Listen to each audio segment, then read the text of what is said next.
Assalamu alaikum. First of all, thank you everyone for joining the today's finals of guideline session.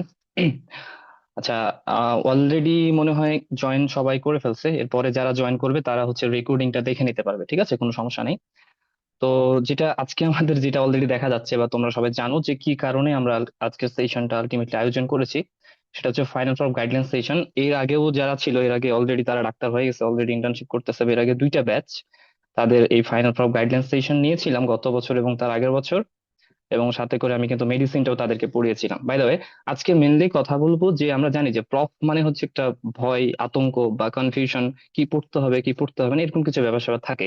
Examiner choice কি, এরকম কিছু issue থেকে থাকে। So এই যে ব্যাপারটা, এটাকে খুব সহজ করে দেওয়ার জন্য আজকে আমাদের মেনলি আলোচনা, কি পড়বো কি পড়বো না ব্যাপার স্যাপার।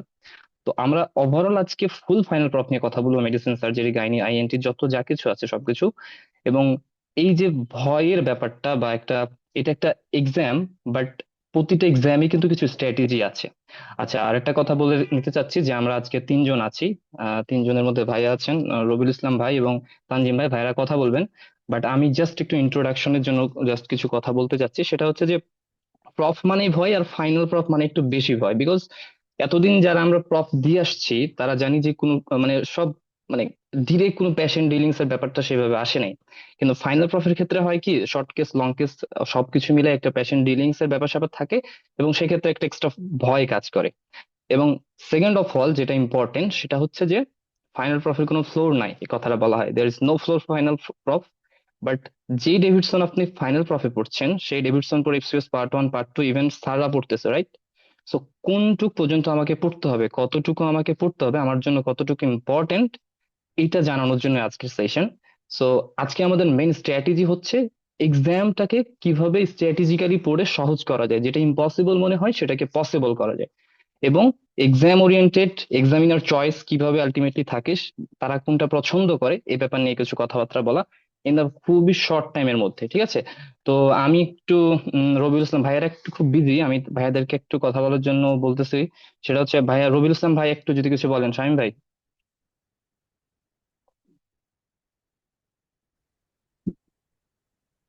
জি, আসসালামু আলাইকুম। আহ আমাকে শুনতে পাচ্ছেন? জি ভাইয়া, সব শোনা যায়, আপনি বলতে পারেন, সমস্যা নেই। আচ্ছা। শুনুন, আহ, সবাইকে সর্বপ্রথম আমি একটু ইন্ট্রোডিউস করে দিই।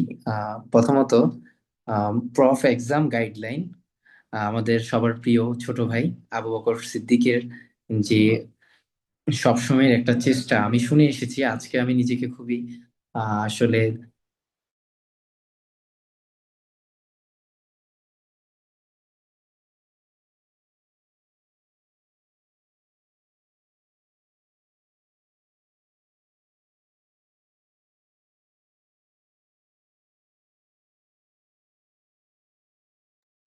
আচ্ছা, ভাইয়ার মনে হয় এই নেটওয়ার্কের ধরনের প্রবলেম, রাইট? তো ভাইয়া বিশেষ আপনার, করে হ্যালো, আমার কথা কি শোনা যাচ্ছে?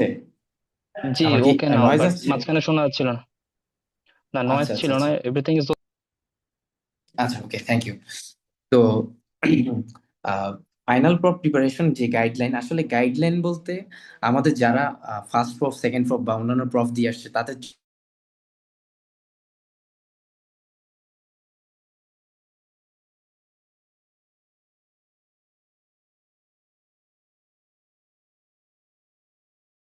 আপনারা সবাই এখন যারা এক্সাম দিবেন, পরীক্ষাটা চোখের মুহূর্তেই শেষ হয়ে যাবে, তারপর ইন্টার্নশিপ শুরু হবে, তারপর আবার এক সময় বিসিএস। মানে আমাদের কিন্তু একটার পর একটা চ্যালেঞ্জ থাকেই অনগোয়িং। কিন্তু আমার কাছে আমাদের ফাইনাল প্রফের সময় আমার এখনো মনে আছে যে আমরা যখন ফাইনাল প্রফ দিই, তো ফাইনাল প্রফের ওই সময় আমরা শুনতেছি বিসিএস হবে, বিসিএস হবে, একটা স্পেশাল বিসিএস হবে, যে বিসিএস অনেক মানুষ নিবে। মানে ধরা যায় যে যারা বলে আর কি, যেখানে রিটেন হবে না, কিছু হবে না, খুব সহজে চান্স পাওয়া যাবে। আমার ফ্রেন্ডরা বলতেছিল যে প্রফটা পাস করলে তাইলে কিন্তু বিসিএস হয়ে যাবে, কারণ আমরা হলে অ্যালাউ অ্যাপ্লাই করতে পারবো, আর যদি কোনো একটা সাবজেক্টে খারাপ হয় তাহলে কিন্তু আমরা বিসিএস এ অ্যালাউ করতে পারবো না। আপনারা জানেন যে প্রফ পাস করলে অ্যাপিয়ার দিয়েও ইন্টার্নশিপের সময় এক্সাম দেওয়া যেত আমাদের সময়। আমি তখন বলতাম যে ওদেরকে মানে ফোকাস অন প্রফ, বিসিএসটা পরের হিসাব, ইন্টার্নশিপ পরের হিসাব। আমার এট প্রেজেন্ট কি করতে হবে, এখন আমার সামনে প্রি প্রফ আছে, এরপরে প্রফ আছে। হ্যাঁ, এখন প্রি প্রফের 1 মাস পরে প্রফেশনাল প্রফের এক্সাম। তো আপনার হাতে কিন্তু বেশি সময় নেই। তো এমন করে প্রিপারেশনটা নিতে হবে যে ব্যালেন্স করে, যে এখানে সাবজেক্ট অনেকগুলো, তো মেডিসিন, সার্জারি, গাইনি, সাথে এর পার্টও অনেকগুলো, সেটা রিটেন, ওসপি এবং ক্লিনিক্যাল।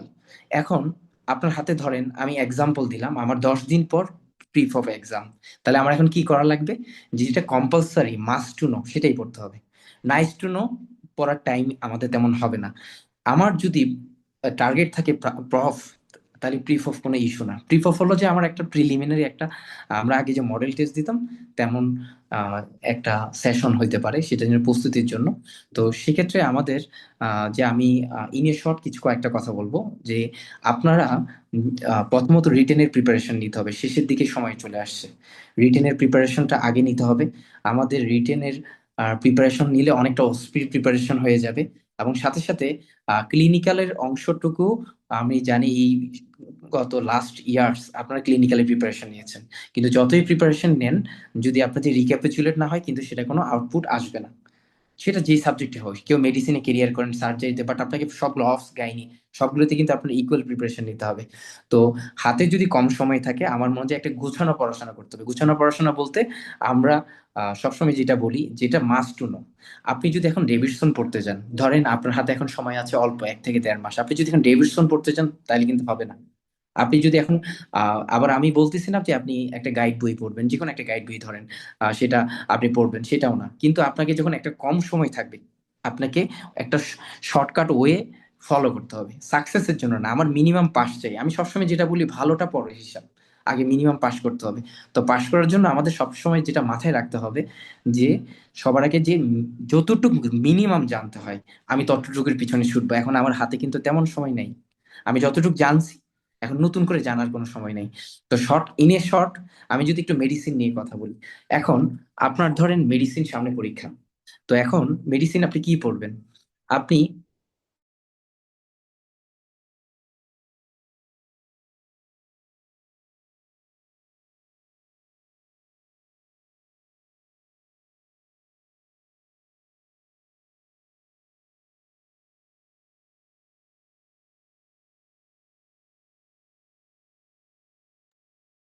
আচ্ছা, ভাইয়ার মনে হয় নেট প্রবলেম মোস্ট প্রবাবলি।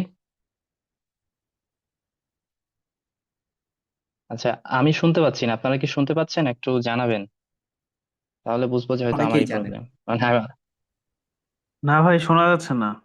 আটকাই গেছে মনে হয়, ভাইয়ের নেট আচ্ছা, প্রবলেম আছে। Okay fine.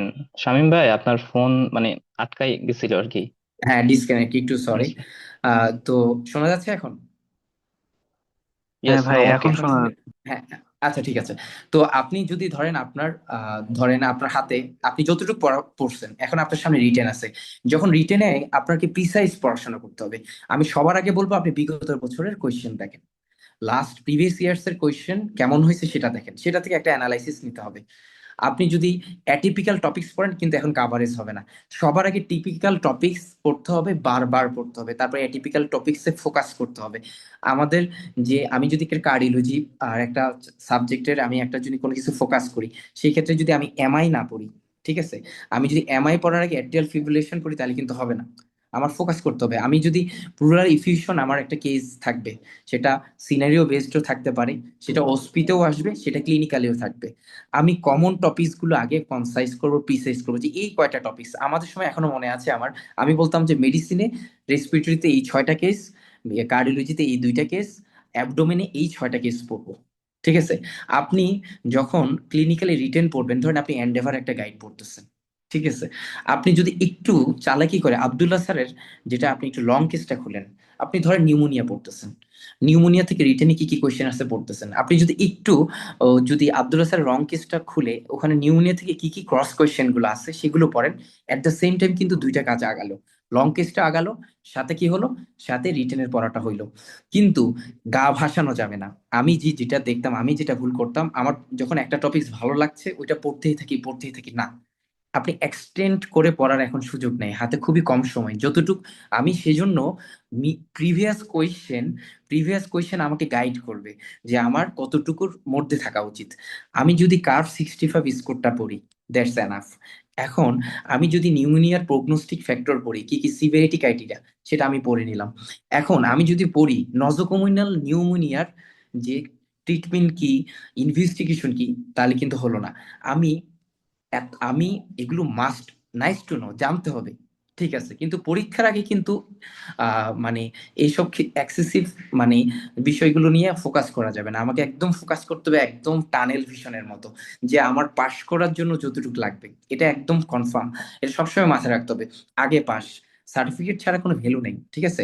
আমি জানি সেটা হেল্প করবে। কিভাবে হেল্প করবে? যখন একটা সিনারিও আসবে, অনেকে কিন্তু পাজল হয়ে যাবে। কেমন পাজল হবে?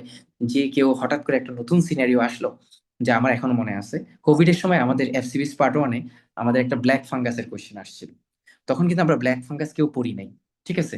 তখন মিডিয়াতে, সোশ্যাল মিডিয়াতে এগুলো নিয়ে অনেক লেখালেখি হচ্ছিল, ডায়াবেটিক পেশেন্টের এই ফাঙ্গাল ইনফেকশনটা হয়। তো আমরা যেগুলো শুনছি, যে শোনা কথা, সেগুলো কিন্তু একটা আইডিয়া করে আমরা কিন্তু এমসিকিউ দিয়ে আসতে পারছি। কিন্তু আপনার রিটেন কোয়েশ্চেন কিন্তু এমসিকিউ না। রিটেন কোয়েশ্চেনে কিন্তু আপনার টাইম ম্যানেজমেন্ট সবার আগে প্রথম ইস্যু। আপনি টাইম ম্যানেজমেন্ট ফোকাস করতে হবে, যে আমি আমি কতটুক জানি আর কতটুক লিখবো, এই দুইটার মধ্যে কিন্তু একটা কোলাবোরেশন হতে হবে। যে বেশি কমন পেয়ে গেছে তারও কিন্তু অনেক সময় ফুল আনসার করে আসতে পারে না, আবার যে কমন পায়নি সেও নার্ভাস হয়ে লিখতে পারে না। এই জিনিসটা কম্বিনেশন থাকতে হবে। সুতরাং আমার শেষের দিকে, আমি একদম শেষ বলবো না, তবে হাতে কম সময় আমি বলবো যে প্রতিটা সিস্টেমে যে প্রিভিয়াস কোয়েশ্চেন গুলো বা মোস্ট হাইলাইটেড টপিকস গুলো আমরা ফোকাস করব। ফোকাস করে আমরা রেট্রোগেট আসবো, সবসময় রেট্রোগেট, ঠিক আছে, যে আমার কোয়েশ্চেন কি কি কোয়েশ্চেন হয়েছে। এখন যদি আমি বোর্ড দেখতে যাই, ময়মনসিংহ বোর্ডে কি আসছে, রাজশাহী বোর্ডে কি আসছে, এভাবে না। আপনার কাছেও যদি মনে হয় যে এই কোয়েশ্চেনটা আমার কাছে ফোকাস, যে এই কোয়েশ্চেনটাতে কোয়েশ্চেন আসতে পারে, সেগুলো আগে ফোকাস করবেন। প্যারালালি সবগুলো টপিকস প্রি প্রফের আগে যতটুকু টাচ করা যায় টাচ করতে হবে। তবে সবার একটা কিন্তু রুটিন থাকতে হবে। রুটিনটা কেমন? প্রি প্রফ অনুযায়ী রুটিন হবে না, রুটিন হবে প্রফ অনুযায়ী, ঠিক আছে। আমি প্রি প্রফ অনুযায়ী রুটিন করলে কিন্তু কোনো ব্যালেন্স হবে না, আমাকে প্রফ অনুযায়ী রুটিন করতে হবে, ঠিক আছে। তাও প্রি প্রফ উপলক্ষে পরীক্ষা না থাকলে আমাদের পড়া হয় না। সুতরাং যেহেতু পরীক্ষা থাকলে পড়া হয়, সেই উপলক্ষে যতটুকু পড়া আগায়। কিন্তু কোন টপিকসেই আপনি একদম একটা দুইটা করে কোয়েশ্চেন করে বাকি টপিকসে গেলেন, তাহলে কিন্তু এটার কোনো ফিডব্যাক আলটিমেটলি খুব বেশি আসবে না, ঠিক আছে। তো আপনাদের আরেকটা জিনিস হলো ওসপি। তো এখন যদি আপনারা দেখেন, আপনারা যেসব ওসপির বই পড়েন বা আমাদের যে ট্রেডিশনাল যে ওসপি গুলো আসে, ঠিক আছে না, খুবই কম সময় থাকে। এবং খুব কম সময় থাকে, কাউকে জিজ্ঞেস করার টাইম থাকে না। তো দেখা গেল মোস্ট অফ দ্য টাইম ওসপির নির্দিষ্ট ফোকাস থাকে, একটা ইসিজি থাকবে, একটা এক্স রে থাকবে, ঠিক আছে, একটা আর্টারিয়াল ব্লাড ক্লাস অ্যানালাইসিস থাকতে পারে, অনেকগুলো সিনারিও থাকতে পারে। সবগুলো কিন্তু ফিক্সড। এবং প্রতি বছর দেখা যায় যে ইসিজি নিয়ে একটা পার্টিকুলার ইসিজি নিয়ে কোয়েশ্চেন আসে, মানে একটা ফিক্সড। একটা আমাদের সময় যে যে কিছু এটিপিক্যাল কিছু টপিকস আসতো, আমার এখনো মনে আছে, জেনেটিক অ্যানালাইসিস নিয়ে, তো পেডিগ্রি নিয়ে আমাদের সময় একটা পেডিগ্রি আসছিল, যে আমাদের মিড লেভেল যারা আছেন মেডিসিনে তারাও পুরো কনফিউজ হয়ে গেছে, অটোসোমাল রিসেসিভ নাকি এক্স লিঙ্ক রিসেসিভ, তারাও কনফিউজ হয়ে গেছে। আমি সবসময় বলি, অ্যাটিপিক্যাল জিনিস যদি আপনি টাচ না করেও আসেন তাও কিন্তু আপনি পাশ করে আসবেন, কিন্তু যেটা টিপিক্যাল টপিক সেটা যদি টাচ না করেন কিন্তু সেখানে কিন্তু ফেল কনফার্ম। টিপিক্যাল পারলে বোনাস, কিন্তু টিপিক্যাল না পারলে কিন্তু আপনার আহ, সেই ক্ষেত্রে কিন্তু মানে কাট মার্কটা নিয়ে আসা যাবে না, ঠিক আছে। তো মেডিসিনে আমি প্রথমত আরো দুই তিনটা কথা বলবো, যে এক্সামিনেশন, আমি প্রথমে রিটেন সম্পর্কে আর কয়েকটা সাবজেক্ট ওয়াইজ বলে দিচ্ছি। প্রথমত আমি বলতেছি তাহলে গ্যাস্ট্রোএন্টারোলজি। গ্যাস্ট্রোএন্টারোলজি থেকে কিছু কমন টপিকস কোয়েশ্চেন আসবেই, যে স্যারদের কি কি পছন্দ, যেমন এসআইটিস। আপনি যদি দেখেন প্রতি বছর এসআইটিস নিয়ে কিছু কোয়েশ্চেন আসতেছে, ঠিক আছে। আপনি যদি দেখেন সিএলডি নিয়ে প্রতি বছর কিছু কোয়েশ্চেন আসতেছে। কিন্তু আপনি যদি সবার আগে সিএ স্টোমাক পড়তে চান, ঠিক আছে, আপনি যদি সিএ স্টোমাক নিয়ে থিসিসও করে ফেলেন, কিন্তু আপনার কিন্তু খুব বেশি বেনিফিট আসবে না, ঠিক আছে। আপনাকে ফোকাস করতে হবে। আপনার আইবিডি নিয়ে একটা কোয়েশ্চেন আসতে পারে, আইবিএস বা আইবিডি নিয়ে আপনার একটা কোয়েশ্চেন আসতে পারে, আপনার ক্রাইটেরিয়া আসতে পারে। কিন্তু আপনি দেখা গেল যে আপনি আইবিডি পড়তে গিয়ে ক্রোনস আর হলো যে আলসারেটিভ কোলাইটিসের পার্থক্যটা পড়লেন না, কিন্তু এগুলো ট্রিটমেন্ট নিয়ে পড়ে আছেন। আপনি দেখবেন ফাইনাল গ্রুপে কিন্তু ট্রিটমেন্ট ওরিয়েন্টেড কোয়েশ্চেন কম আসে। আমাদের ডেভিডসনে কিন্তু খুব বেশি ট্রিটমেন্ট নাই, কিন্তু আমাদের কোয়েশ্চেন হলো মেইনলি যে সিনারিও বেসড হবে, বা সুতরাং সিনারিও যদি আমার পারতে হয় সেক্ষেত্রে কিন্তু ফোকাস করতে হবে কোথায়, আমার বেসিকটা ক্লিয়ার থাকতে হবে, যে ট্রু আমার যে কি কি পয়েন্টের কারণে আমার যে ডিফারেন্সিয়েট করতে হবে এই জিনিসগুলোতে ফোকাস করতে হবে।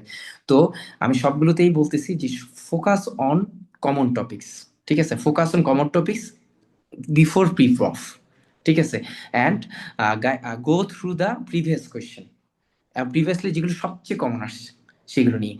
তো আমাদের সময় কি হতো, আমরা সবচেয়ে যে 6টা মেইন সিস্টেম সেগুলোর কোয়েশ্চেন পড়তাম। পরে দেখা গেল কিছু কোয়েশ্চেন আসলো পয়জনিং নিয়ে, কিছু কোয়েশ্চেন আসলো ডার্মাটোলজি নিয়ে, অ্যানাফিলিকটিক রিয়েকশন একটা কোয়েশ্চেন আসলো আমার, আহ, ঠিক আছে, আমাদের একটা ওপিসি পয়জনিং নিয়ে একটা কোয়েশ্চেন আসলো, সাইকিয়াট্রি থেকে আসলে মেজর ডিপ্রেসিভ ডিসঅর্ডার বা সিজোফ্রেনিয়া নিয়ে একটা কমন আসলো, ঠিক আছে, নেগেটিভ থিঙ্কিং। তো এরকম অনেক কোয়েশ্চেন আসলো, ওগুলো আমরা কেউই টাচ করতে পারিনি। কিন্তু আপনি খেয়াল করেন, প্রি প্রফে যদি আপনি ধরে রাখেন যে আমি মেইন যে 6-7টা সিস্টেম আমি ওগুলো পড়বো, যদি আমি চাই পয়জনিং, ডার্মাটোলজি, সাইকিয়াট্রি, এগুলো কিন্তু অপশনাল না, আপনার কিন্তু কোয়েশ্চেন সবগুলোতেই টাচ করতে হবে। এগুলো আমি পড়বো, প্রি প্রফের আগে পড়তে চাচ্ছি না, তাও হবে, আপনি প্রি প্রফের পরে পড়েন, ফোকাস করেন, কিন্তু আপনি যাই পড়েন টাচ করার চেষ্টা করেন, ঠিক আছে, মেইন মেইন টপিকস গুলো টাচ করার চেষ্টা করেন before pre proof. And after proof আপনার হাতে 1টা মাস সময় আছে, একদম টাইমলি ম্যানেজমেন্ট করতে হবে। তখন হয়তো আপনি মেডিসিনে 10 দিন পাবেন, আপনি গাইনিতে 4-5 দিন পাবেন, সার্জারিতে আছে, তারপর ইএনটি, আপনি অন্যান্য অংশগুলোতে অল্প অল্প করে সময় পাবেন, ঠিক আছে, সবগুলো একদম টাইম টু টাইম একদম ফিক্স করা, তখন কিন্তু সবচেয়ে বেশি নার্ভাসনেস কাজ করে। এখন যেমন এখনো কিছুটা রিল্যাক্সেশন, তখন কিন্তু এতটা রিল্যাক্সেশন কাজ করে না। তো এবং প্রিভিয়াস কোয়েশ্চেন থেকে যে কি পরিমাণ প্রি প্রফের কোয়েশ্চেন থেকে কি পরিমাণ কমন আসে আপনাদের আইডিয়া নেই। আমরা যখন প্রি প্রফ দিই সেবার আমাদের প্রি প্রফের কোয়েশ্চেনের মেডিসিনের, গাইনির, সার্জারির তিনটারই একটা পার্টের কোয়েশ্চেন হুবহু প্রি প্রফের কোয়েশ্চেন তুলে দেওয়া হয়। এর থেকে আমরা বুঝতে পারছিলাম যে রংপুর মেডিকেল একটা প্রফের হাফ পোর্শন করত, রাজশাহী মেডিকেল প্রফের হাফ পোর্শন করতো তখনকার সময়, এবং বগুড়া মেডিকেল, আশেপাশের প্রত্যেকটা private medical, even Rajshahi medical student আমাদেরকে ফোন দিত, তোদের প্রি প্রফের কোয়েশ্চেনটা দেয় আমাদেরকে। একটা কোয়েশ্চেনও চেঞ্জ হয় না আমাদের প্রি প্রফের, যে গ্রুপ এ এবং গ্রুপ বি যে কোনো একটা গ্রুপের হুবহু কোয়েশ্চেন প্রফে আসতো। আপনারা অ্যানালাইসিস করতে পারেন রেট্রোগেট গত 4-5 বছরে, আপনি দেখবেন প্রি প্রফের কোয়েশ্চেন প্রফে একদম মনে হয় ফটোকপি করে দেওয়া হয়, মানে লাস্ট যে কোয়েশ্চেন গুলো ওগুলো যদি আপনি খেয়াল করেন। সুতরাং প্রি প্রফের কোয়েশ্চেন কেউ অ্যানালাইসিস করতে হবে, প্রি প্রফে যে ভালো করবে সে প্রফেই ভালো করবে, ঠিক আছে। তো আমাদের প্রি প্রফের কোয়েশ্চেন গুলো ওই সাধারণত আমাদের স্যার ম্যাডামরা সবাই কিন্তু ও, চেষ্টা করে যে প্রি প্রফের কোয়েশ্চেনটাই দিয়ে দেওয়ার জন্য, ঠিক আছে। সেক্ষেত্রে যারা আমাদের সময় আমি দেখেছি যে যারা কিন্তু হোল সিলেবাস পড়তে গেছে তারা কিন্তু আসলে ফোকাস করতে পারেনি, এবং দিন শেষে তাদের রিটেন খারাপ হয়েছে, যাদের রিটেন খারাপ হয়েছে তাদের ওসপি খারাপ হয়েছে। এবং ক্লিনিক্যালিও কিন্তু ওই সেই কমন টপিকস গুলো দেওয়া হয় আমাদের। ক্লিনিক্যালি আপনি যখন পরীক্ষা দিতে যাবেন ফাইনাল প্রফে, আপনার মিড লেভেল আপনাকে অনেকটা কোঅপারেট করবে এবং চেষ্টা করবে উনি এমন কেস দেওয়ার জন্য সব কমন টপিকস এর 5-6টা কমন টপিকস, একটা সিওপিডি দিচ্ছে, কাউকে লাং কার্সিনোমা সাথে ইফিউশন দিচ্ছে, কাউকে সিএলডি দিচ্ছে, কাউকে আহ একটা নিউমোনিয়ার কেস সাধারণত দেয় না যদিও, একটা সিকিটি দিচ্ছে, ঠিক আছে। এরকম সবচেয়ে কমন টপিকস গুলো কিন্তু একদম ধরা, একদম কমন টপিকস কিন্তু, বা কাউকে স্ট্রোক দিচ্ছে, একদম কমন টপিকস গুলো কিন্তু দেয়া হয়, একদম সবচেয়ে কমনেস্ট টপিকস।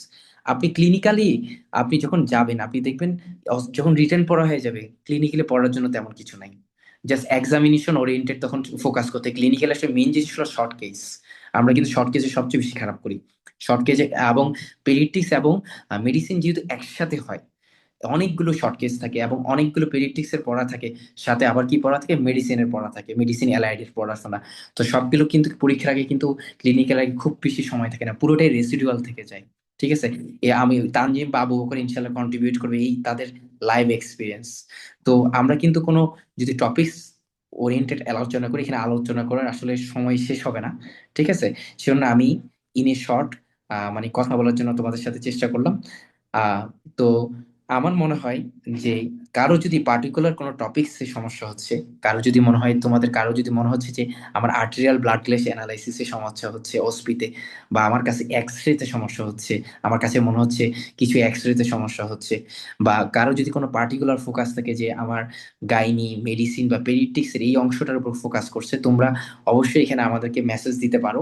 আমরা দরকার হলে সুযোগ করে অবশ্যই কিছু সেশন অ্যারেঞ্জ করবো পার্টিকুলার টপিকস, ঠিক আছে, পার্টিকুলার টপিকস। সেক্ষেত্রে তাহলে এটা আরো একটু হোপফুল, আরো সবারই হেল্পফুল হবে। এবং আবারও একটাই কথা, যারা খুব ভালো স্টুডেন্ট আসলে তাদের জন্য আমরা সেশন অ্যারেঞ্জ করি না। আমরা সেশন অ্যারেঞ্জ করি আসলে, কাউকে খারাপ বলবো না, মিড মিডি মিড লেভেল যাদের আছে তাদের জন্য, ঠিক আছে? কিভাবে অল্প সময়ে প্রপার ইউটিলাইজেশন হবে সময়, সেটার জন্য খুব সবচেয়ে বেশি ফোকাস করতে হবে, ঠিক আছে? এবং আমাদের যে তানজিমের শীটটা, বিশেষ করে আমি যেটা বলবো যে এই ধরনের শীটে ফোকাস করা থাকে নির্দিষ্ট টপিকস গুলো। আগে কমন টপিকস গুলো আমাদের রিভিশন দিয়ে দিতে হবে।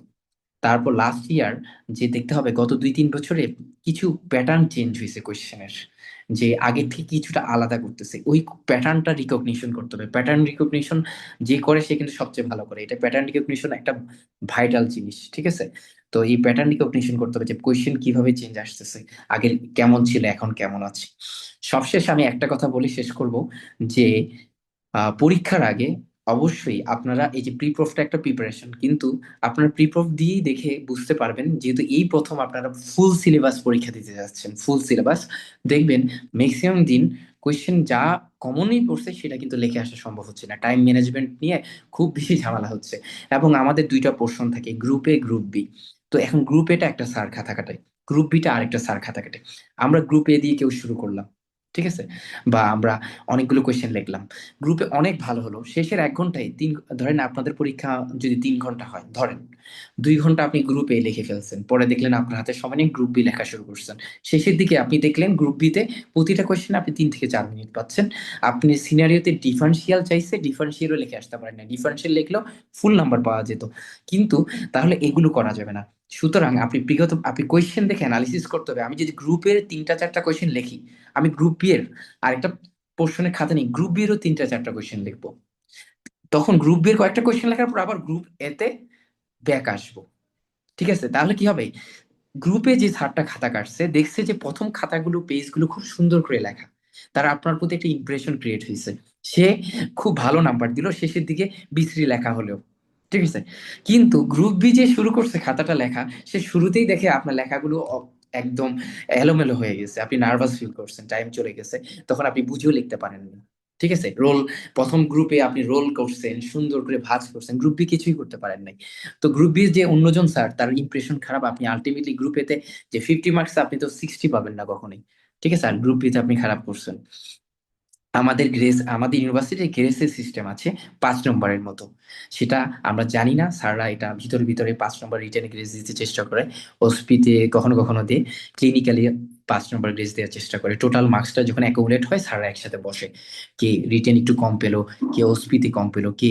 সুতরাং আপনি যদি একটা সাবজেক্টে ভালো করেন, পরের সাবজেক্টে ওটা কন্ট্রিবিউট করবে। একটা হাফে কাজ করলে শর্ট কেজে আপনি যদি 5 নম্বর কম পান, লং কেজ আপনাকে কন্ট্রিবিউট করবে, ঠিক আছে? সুতরাং কোনোটাকেই ছোট করে দেখা যাবে না, যদি কোনোটা খারাপ হয় নার্ভাস হওয়া যাবে না, ডিপ্রেসড হওয়া যাবে না। আপনার ফার্স্ট পেপার খারাপ হয়েছে বলে আপনি ভুল করলেন যে আমার প্রফিট তো মানে পাস হবে না, এটা ভাবার কোনো কারণ নেই। টোটালটা আসলে স্যাররা অ্যাসেস করে, ঠিক আছে? টোটালটা মিলেই অ্যাসেস করে, ঠিক আছে? সুতরাং এভাবে জিনিসগুলো মানে কোঅর্ডিনেট করতে হবে।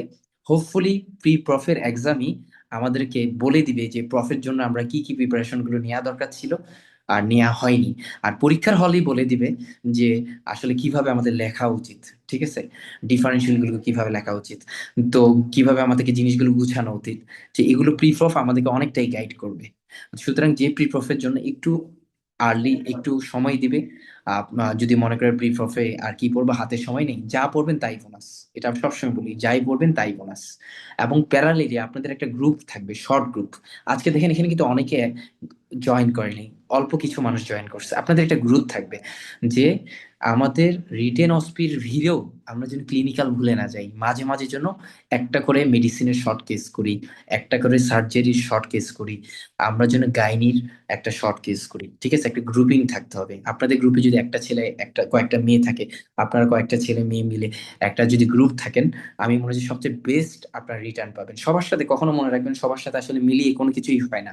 আপনি কিছু একটা ভালো করতে যাচ্ছেন, রিটেন সবাই বলবে ও আবার রিটেনের সময় রুগী দেখতে যাচ্ছে, এক্সামিনেশন করতে যাচ্ছে, ঠিক আছে? তো আসলে এই যে কোঅর্ডিনেট ওয়েতে আমাদের অনেক সময় পরীক্ষার আগে সময়ও থাকে না, ঠিক আছে? যে আর সবসময় বলবো যে আপনি অলওয়েজ গ্রুপ ওয়াইজ পড়বেন, সিঙ্গেল পড়লে আসলে কোঅর্ডিনেট করা যায় না, ঠিক আছে? এবং পরীক্ষার হলে আহ, যে আমরা কিন্তু দেখছি প্রি প্রফে কিন্তু স্যাররা কি অনেকটা লিবারেল থাকে, আপনি কিন্তু দেখতে পারবেন সামনের জন পিছের জন থেকে অনেক হেল্প পাবেন। কিন্তু when mind doesn't know I can see, আপনি তাহলে কোরিলেট করতে পারবেন না। ঠিক আছে, সবশেষে আরেকটা কথা বলে শেষ করব, শেষ কথা সেটা হলো রাজশাহী মেডিকেলের অবশ্যই কেউ যদি এখানে থাকে তা বা রংপুর মেডিকেলে যারাই আছেন, অবশ্যই অন্য মেডিকেল গুলোকে আমি রাজশাহী ডিভিশনে ছোট করতেছি না, রাজশাহী এবং রংপুরের প্রি প্রফের কোয়েশ্চেন কালেক্ট করবেন। অবশ্যই প্রি প্রফের কোয়েশ্চেন কালেক্ট করবেন এবং সেটা পরীক্ষার আগে কমপ্লিট করে যাবেন। ঠিক আছে, এবং আপনাদের যে কোনো কোয়েশ্চেন থাকলে আপনারা মেসেজ অপশনে লিখতে পারেন, আমরা সেই দিকে কভার করার চেষ্টা করব। সকলকে অনেক ধন্যবাদ ধৈর্য সহকারে শোনার জন্য। এখন আবু বকর কিছু বললে বলো। আসসালামু আলাইকুম ভাইয়া, থ্যাংক ইউ আপনাকে এত সুন্দর সবকিছু ব্যাপারে কথা বলার জন্য।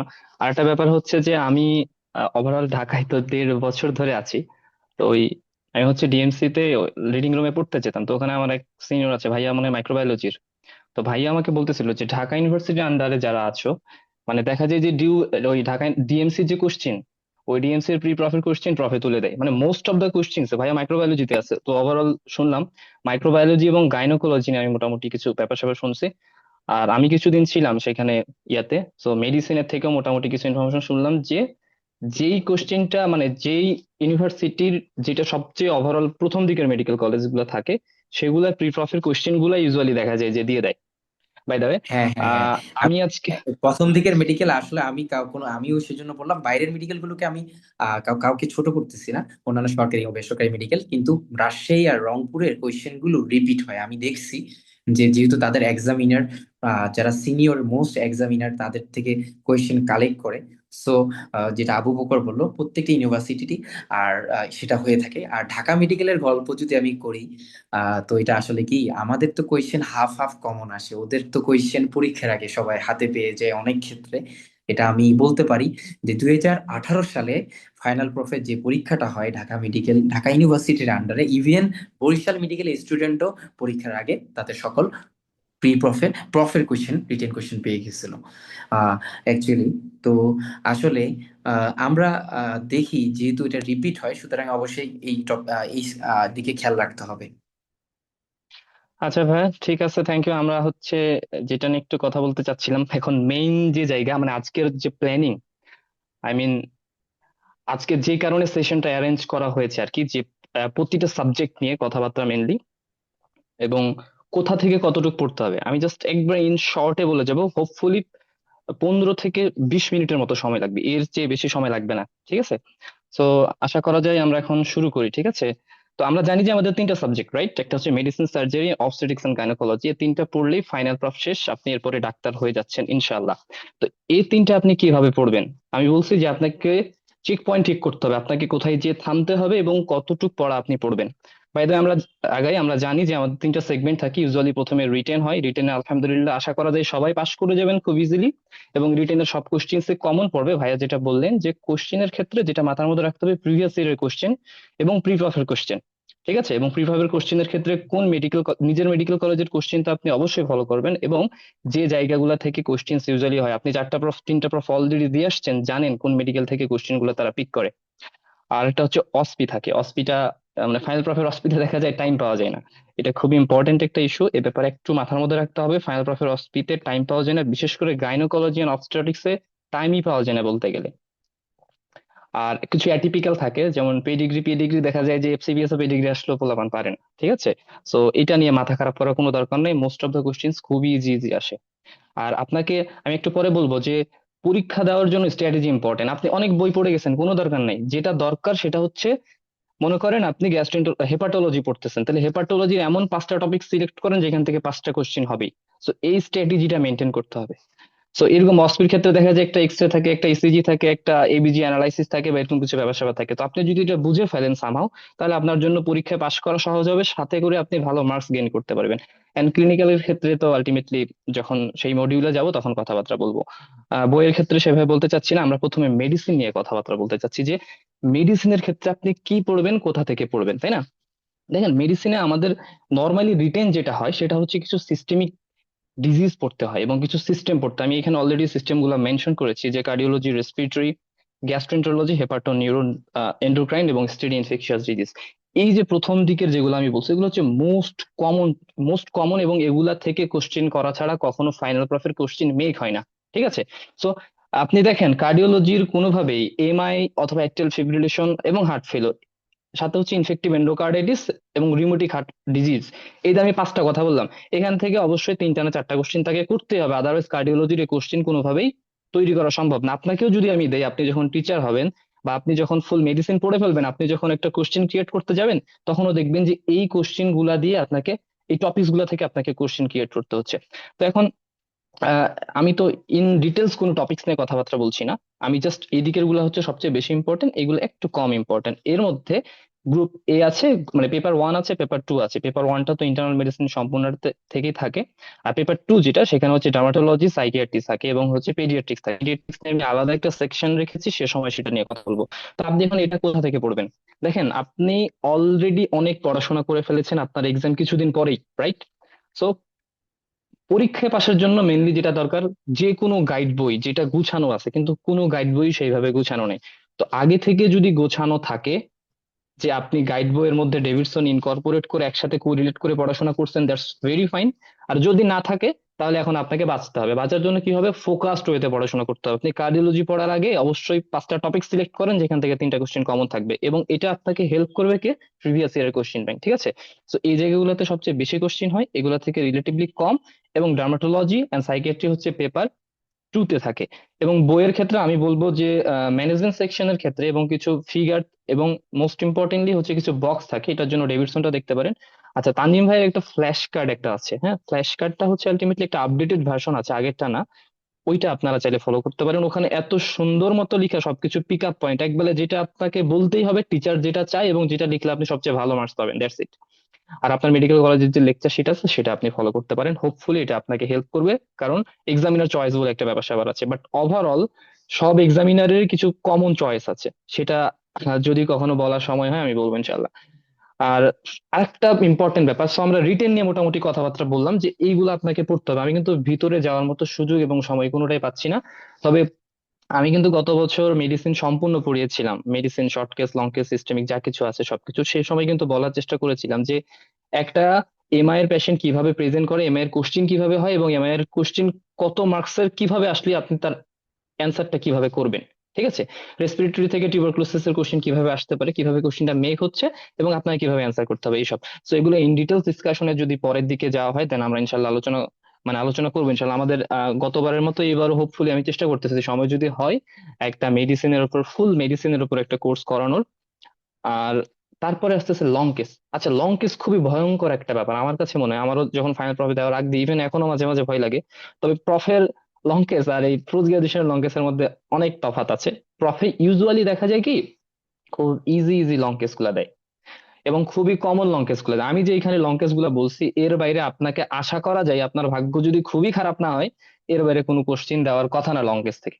ঠিক আছে। আমি যেগুলো বলছি, যেমন রেসপিরেটরি থেকে অ্যাজমা, সিওপিডি একটাই মনে করেন, সেখান থেকে টিউবারকুলোসিস থাকে, আর pneumonia, effusion and bronchial carcinoma. Actually pneumonia, bronchial carcinoma and tuberculosis এগুলো তো ইফিউশন নিয়েই আসে, তাই না? তো এগুলো যেহেতু ইফিউশন নিয়ে আসে, ওই প্লুরাল ইফিউশন ধরেই হয়তো আপনাকে এগুলো ডিফারেন্সিয়ালস এর মধ্যে দিয়ে লং কেস ক্রিয়েট করতে বলতে পারে।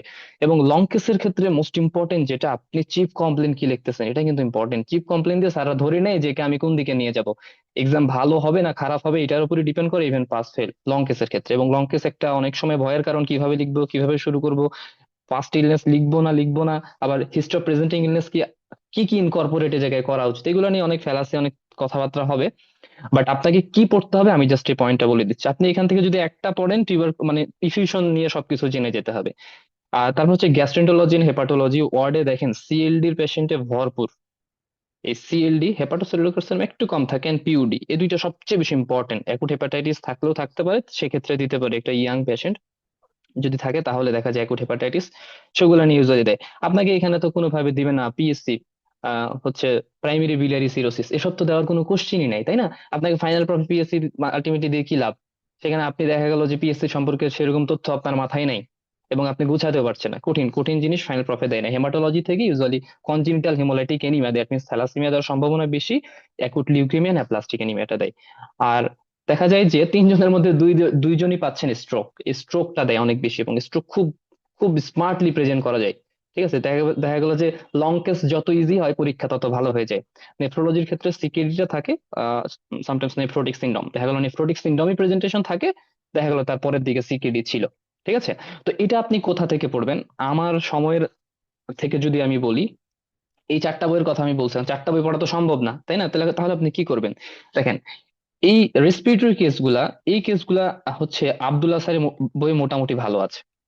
আমি আমার মানে পারসেপশন বলছি, আমি যখন পড়ছি বা এখন পড়তেছি সেটা বলতেছি। অথবা একটা বই পাওয়া যায়, ওটা হচ্ছে ডিসিএ একাডেমির, ওটা অনেক বেশি লেখা, আপনারা পড়লে পড়তে পারেন, final proof, FCPS, mid term and হচ্ছে এমডি, সব এক্সামের জন্য।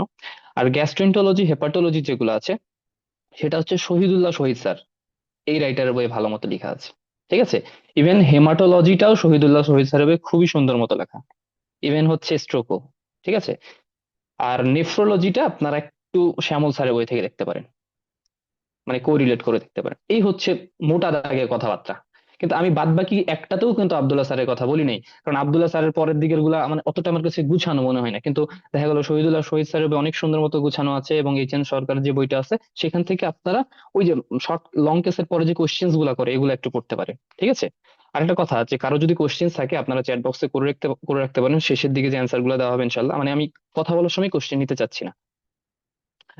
আর তারপর আস্তে আস্তে শর্ট কেস, ফেল হয় শর্ট কেসে অনেক সময় দেখা যায়। তো শর্ট কেসের ক্ষেত্রে সবাইকে খুবই ইজি ইজি কিছু কোশ্চেন জিজ্ঞাসা করে, যে examine the pass, that's it. অথবা বলতে পারে যে জেভিপিটা একটু দেখাও, দেন জেভিপি রিলেটেড কয়েকটা কোশ্চেন আপনাকে করবে, কোথায় জায়ান্ট ভি ওয়েভ পাওয়া যায়, ট্রাইকাস্ট্রেটিক রেজিটেশন, ঠিক আছে, কোথায় আপনি এই ওয়েভটা পাবেন না, অ্যাক্টিয়াল ফিব্রিলেশন, এরকম কিছু কোশ্চেন তারপর চলে আসবে।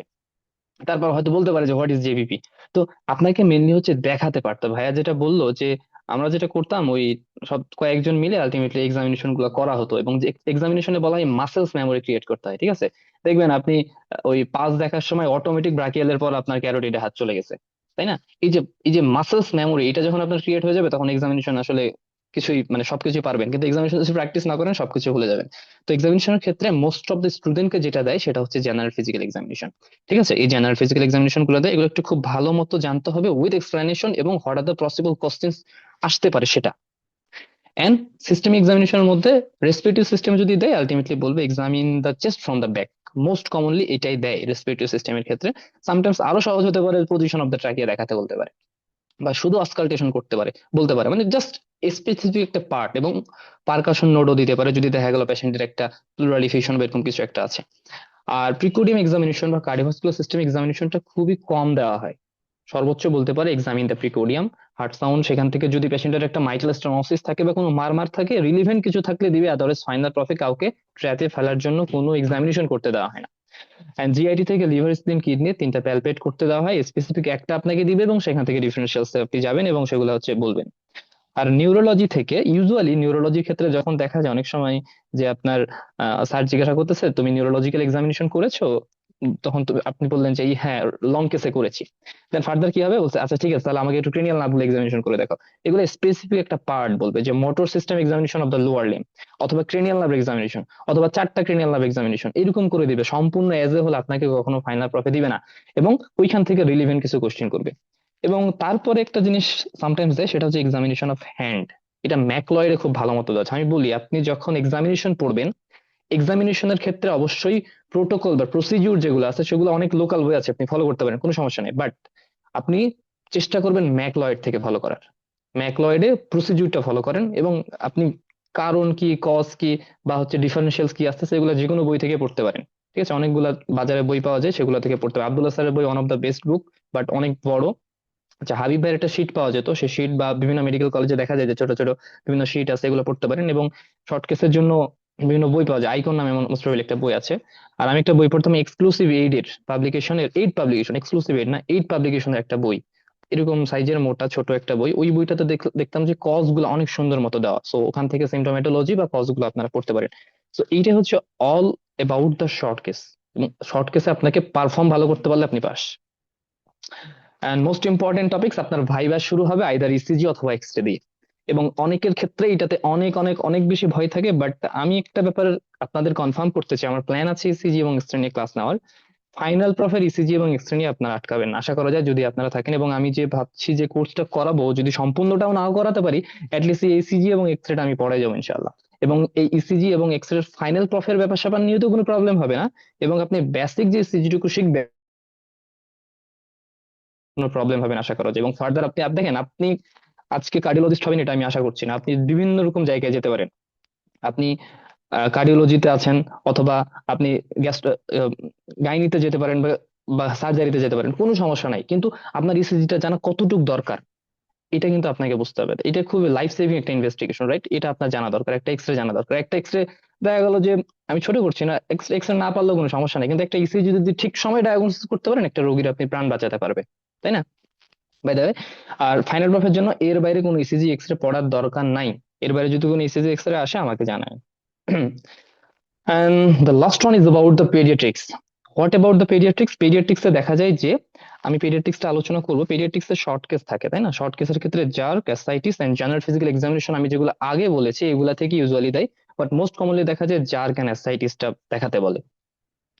আর রিটেনের ক্ষেত্রে আপনার স্টেপ অন পিডিয়াট্রিক যেটা আছে সেটা ফলো করলে আই থিঙ্ক এর চেয়ে আর কোনো দরকার নাই। এর চেয়ে বেশি পড়তে গেলে মাথা খারাপ হয়ে যাবে। ঠিক আছে, রিটেনের জন্য step on paediatrics is the best book I think. Abid Hossain Molla স্যারের যেটা আছে, অথবা আপনাদের যদি স্পেসিফিক খুব ভালো কেউ লেকচার নিয়ে থাকে তাহলে আপনারা সেটা পড়তে পারেন। ঠিক আছে। আর ভাইভা ডিসকাশন বলতে আমি এটা রেখেছিলাম যে আসলে ভাইভাতে কিরকম হয় আপনারা জানেন। আমি যেটা মেইনলি বলি যে দুইটা জিনিস, একটা হচ্ছে দুইটা বোর্ড হয়, একটা হচ্ছে board 1, board 2। In the mean time আপনার লং কেস চলতে থাকে এবং মাঝে মাঝে শর্ট কেস হবে। তো বোর্ড 1-এ একটা ইসিজি একটা এক্সরে দিয়ে শুরু হয়, ঠিক আছে। আর একটা বোর্ডে যেটা থাকে, যে যেখানে আপনার ইসিজি দিয়ে শুরু হলো, দেখা গেল সেখানে ডার্মাটোলজি অথবা সাইকিয়াট্রি আছে, সাথে all about the other topics. আর একটা বোর্ড যেখানে এক্সরে দিয়ে শুরু হচ্ছে, সেখানে আদার টপিকস গুলো থাকতেছে, লাইক রিউমাটোলজি, হেমাটোলজি। ঠিক আছে, এইভাবে আলাদা করে আপনার পরীক্ষা দিতে গেলে বুঝবেন যে দুইটা বোর্ড হচ্ছে, এবং একটা ইসিজি দিয়ে শুরু হয়, একটা এক্সরে দিয়ে শুরু হয়। আর একটা বোর্ড থাকে সেটা হচ্ছে পেডিয়াট্রিক্স। পেডিয়াট্রিক্স এর ক্ষেত্রে একটা শর্ট কেসের জন্য আলাদা স্টেশন থাকে, আর একটা হচ্ছে ভাইবার জন্য। So that's it. আপনি প্রথমে যাবেন, আপনার প্রথমে হচ্ছে একটা লং কেস লিখতে দিবে। ইন দা মিন টাইম আপনাকে মেডিসিনের বোর্ড 1 থেকে ডাকবে বা 2 থেকে ডাকবে, এবং এর মাঝে মাঝে আপনি দেখবেন যে শর্ট কেসের জন্য যাচ্ছেন। এবং এর মাঝে হয়তো আবার একজন ডেকে কেউ পিডিয়াট্রিক্স নিয়ে যাবে, মানে ওখানে যে নতুন করে পড়ার মতো কোনো সুযোগ সময় নেই। ওভারঅল রেসিডুয়াল দিয়ে আপনি পাশ করে আসবেন, এবং খুব ভালো মতোই পাশ করে আসবেন আপনি ইনশাল্লাহ। জাস্ট মাথা ঠান্ডা রাখতে হবে, কারণ আপনি যা জানেন তাই আপনাকে বলে আসতে হবে, এটা হচ্ছে একটা কথাবার্তা। এবং সামাও স্যাররা অনেক বেশি লেভেল থাকে, খুব স্মুথলি কোশ্চেন গুলো করে, এবং আপনি দেখবেন আপনি সব পারছেন, বিকজ আপনি অলরেডি অনেক বছর পড়াশোনা করেছেন, 3 বছর, তাই না? মেডিসিন তো 3 বছর ধরে পড়তেছেন। আচ্ছা, আমি যেটা বলতেছিলাম যে ফাইনাল প্রফের জন্য আমি সিস্টেমিক ডিসকাশন নিয়ে 12টা ক্লাস বা শর্ট কেস নিয়ে 4টা ক্লাসের প্ল্যান করছি, এখনো সম্পূর্ণ কিছু মানে রেডি করতে পারিনি। যদি পসিবল হয় আর কি, তবে আমাদের জানুয়ারি 10 তারিখ বা ওই সময় বা তার কাছাকাছি আর কি, এমন একটা সময় থেকে এটা লঞ্চ করার প্ল্যান আছে। গত বছরও করেছিলাম, আলহামদুলিল্লাহ তারা সবাই আজকে ডাক্তার, খুব ভালো মার্কস এবং উইথ কনফিডেন্স নিয়ে মেডিসিন পাশ করে গেছেন। আরো 2টা সাবজেক্ট নিয়ে করার প্ল্যান ছিল, বাট সময় সুযোগ কোনোটাই হয় না, সবাই অনেক বেশি বিজি থাকে, বাই দ্য ওয়ে। আর আমি স্পেশালি যেটা নিয়ে কথা বলবো, ইসিজি এবং এক্সরেটা নিয়ে, যে সবার যেটা ভীতি থাকে এটা কমে যাবে ইনশাল্লাহ। এন্ড সিস্টেমিক ডিসকাশনের ক্ষেত্রে আমি কোনো ইলাবোরেটিভ তথ্যে যাব না। একটা রোগীর হচ্ছে হার্ট ফেলোরের 4টা বা 5টা মেকানিজম আপনাকে আমি পড়াতে যাবো না, যেটা আপনার জন্য জানা দরকার। একটা একুট এমআই পেশেন্টের পিসিআই কখন করবো না, ঠিক আছে, জানতে হবে, বাট এগুলো একবারে ইন ডিটেলস প্যাথোফিজিওলজিতে যাবো না। এখন আপনার স্ট্র্যাটেজি মেনটেন করতে হবে, কোনটুক পড়তে হবে কোনটুক পড়তে হবে না, এবং কোনটা বললে তারা পছন্দ করে, দ্যাটস ইট। এগুলো কথাবার্তা হবে ক্লাস এক থেকে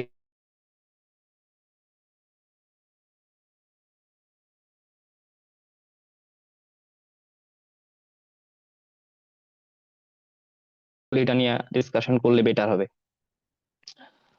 সার্জারির ক্ষেত্রেও আমি একটু বলতে চাচ্ছি যে সার্জারির ক্ষেত্রে অনেকের অনেক ভয়ের কারণ থাকে সার্জারিতে। তো সার্জারির ক্ষেত্রে যেটা মাথার মধ্যে রাখতে হবে যে সার্জারি রিটেনে সময় কম পাওয়া যায়। আমি আবার বলতেছি, সার্জারি পেপার অনে রিটেনে সময় কম পাবেন। সেক্ষেত্রে আপনাকে এটা মেন্টালি প্রিপেয়ার হয়ে যেতে হবে। এবং এখানে দেখেন কালার করা আছে আলাদা আলাদা, দেখতেছেন না? এই general surgery, GIT, hepatobiliary, breast endocrine neuro surgery, paediatric surgery and orthopaedic surgery. এগুলা কালার করা দিয়ে বুঝাইতে চাচ্ছি যে এখানে 4টা group, A B C D, this is A group, B group, C group and D group.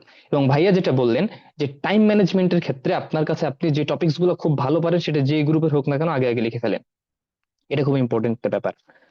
আর এগুলো হচ্ছে পেপার ওয়ানের ক্ষেত্রে এগুলা থেকে ইউজুয়ালি কোশ্চেন করা হয়, আপনি কোথা থেকে পড়বেন, তাই না? কোথায় থেকে আপনি পড়তে চাচ্ছেন। এন্ডেভার একটা গাইড আছে, গাইডটা ভালো। আমি প্রথমে গাইডের কথা কেন বললাম, অ্যাকচুয়ালি সময় সুযোগ সবকিছু মিলে না, ওই কারণে বেলিয়ন লাভ হয়তো সবার পড়া হয়ে ওঠে না। তো বেলিয়ন লাভ এবং গাইড বই একসাথে মিলিয়ে আপনি যদি পড়তে পারেন, হোপফুলি আপনার আউটকাম অনেক ভালো হবে, অথবা আপনার লেকচার শিট। আমি বারবার একটা কথা বলি, lecture sheet is very much important. স্যাররা ওইগুলোই পছন্দ করে এবং ওইগুলো আছে। আপনার যদি গুছানো থাকে দ্যাটস ফাইন, না থাকলে আপনি গাইডের সাথে যতগুলা তথ্য ইনফরমেশন মানে গুছাই নিতে পারেন সেটা আপনার জন্য বেটার। এবং আপনাকে এটা রিটেনের জন্য যেটা মাথার মধ্যে রাখতে হবে, আপনাকে কিন্তু টাইম ম্যানেজমেন্ট এই ব্যাপারটা কিন্তু মাথার মধ্যে থাকতে হবে। এবং সামটাইমস দেখা যায় সার্জারি কোশ্চেন অনেক সময় কঠিন করে, ইভেন ঢাকা ইউনিভার্সিটি কোশ্চেন, যদিও আমাদের সময় কোশ্চেন একটু ইজি ছিল, কিন্তু তারপরের বার আবার অনেক কঠিন কোশ্চেন করে ফেলছে। সো কোন সময় কিরকম হয় বলা যায় না। এবং সার্জারি পেপার ওয়ানের ক্ষেত্রে একবারে ধস নামায় দেওয়ার মতো ইতিহাস আছে আমাদের, আমাদের ইউনিভার্সিটিতেও আছে, ঢাকা ইউনিভার্সিটিতেও আছে। বাই দ্য ওয়ে, লং কেসের ক্ষেত্রে সার্জারিতে যে লং কেস গুলো আমি বলছি, এর বাইরে কোনো লং কেস আমি আসি নাই কখনো শুনছে। বাট আপনাকে প্রি প্রফে দেখা গেল হার্নিয়া হেমানজিওমার লং কেস দিয়ে বসছে, এটা নিয়ে কোনো প্যারা নেওয়ার দরকার নেই। ঠিক আছে, ইউজুয়ালি ফাইনাল প্রফে এর বাইরে লং কেস ইউজুয়ালি দেওয়া হয় না। এবং মোস্ট ইম্পর্টেন্ট যে লং কেস সেটা হচ্ছে কি, এই যে obstructive jaundice, peptic ulcer disease, gastric outlet obstruction, any types of GI carcinoma, cholelithiasis and cholecystitis, very much important. BP দেখা গেল দিল বা দিল না, যদি কোনো এরকম কেস থাকে তাহলে থাকতে পারে, আদারওয়াইজ না। আর ফাইনাল প্রফে সার্জারিতে ফেল হওয়ার যদি একটা জায়গা বলেন, তাহলে আমি বলবো দিস ইজ শর্ট কেস।